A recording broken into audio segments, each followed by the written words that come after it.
Hello, traders. FX Pip Collector here. Today is Wednesday, April 23rd, and this is my analysis for the Euro Yen. If you haven't done so yet, definitely do check out my free Discord channel, link down here in the corner at the end of the video, and take a look at my website, fxpipcollector.com. Make sure you watch the video on the home screen to learn more.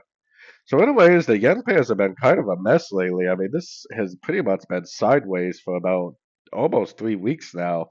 Definitely not the type of price action I prefer to trade. Now, if we go all the way up to the daily time frame, I still think there's a pretty good chance that we could go up and make a C or B.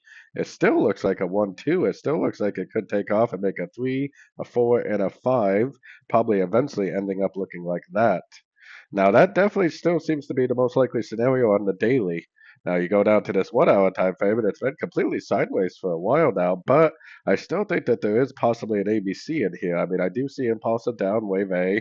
I do see corrective up, possibly wave B. I definitely do see a possible 5 waves down for wave C. I do see a break of structure, and I do see a higher low. So it seems like there's a pretty good chance that this could be starting an uptrend.